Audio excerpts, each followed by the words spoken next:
Bienvenue à cette présentation du Master Instrumentation, Mesure, Métrologie, Parcours électronique, photonique et applications de l'Université Caen Normandie et de l'ENSI Caen.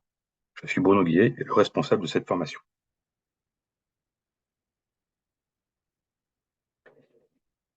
L'objectif du Master IMM, Instrumentation, Mesure, Métrologie, est de former des étudiants pour qu'ils aient des compétences de haut niveau en mesure et en instrumentation, à la fois pour l'électronique et pour la photonique.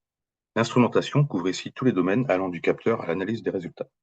Le choix du capteur, son conditionnement, le traitement du signal analogique comme numérique, la connectivité, etc. Ce cursus permet d'accéder à divers métiers: ingénieur en instrumentation, ingénieur méthode, ingénieur mesure et test, ingénieur métrologie.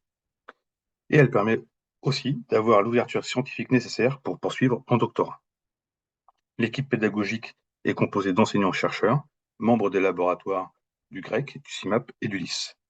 Des intervenants extérieurs, membres par exemple du réseau du Collège français de métrologie, participent à cette formation dans le cadre de conférences ou d'enseignements spécialisés.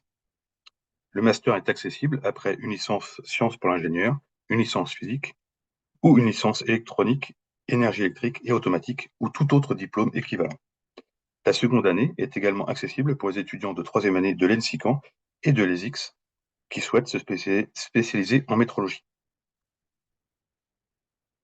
Comme indiqué sur ce transparent, le master est organisé en 2 ans, les semestres 7 à 9 se déroulant sur le campus 2 à Caen, à l'UFR des Sciences ou à l'ENSI Caen. Et le semestre 10 est consacré aux stages en entreprise ou en laboratoire de recherche.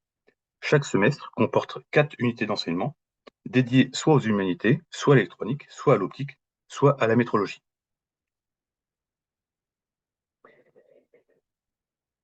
La première année, M1, semestre 7 et 8, a pour objectif de fournir un socle commun de compétences à tous les étudiants.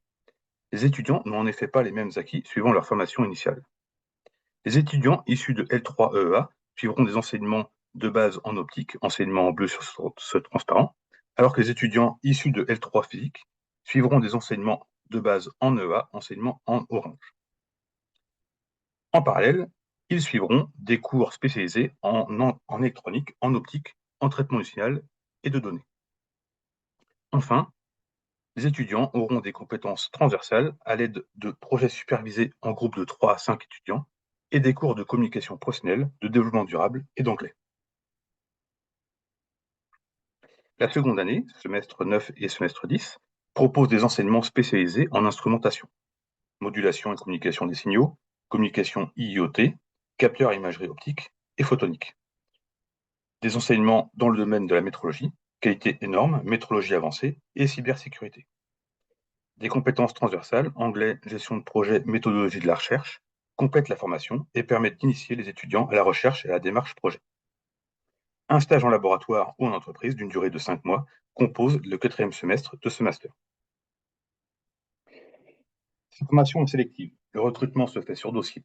Il faudra fournir une lettre de motivation, un CV, vos relevés de notes, vos diplômes ou attestations de diplôme, toute pièce permettant d'apprécier l'adéquation de votre cursus avec cette formation master. Il est possible de fournir également des lettres de recommandation. Il est impératif pour les étudiants étrangers de fournir une attestation de niveau de langue. En fonction de votre parcours et de votre pays de résidence, il faudra candidater via la plateforme Trouver mon master ou via la plateforme e-candidat. Cette année, la phase de candidature est du 22 mars au 18 avril 2023. Il n'y aura pas de phase complémentaire. Si vous avez des questions, n'hésitez pas à me contacter.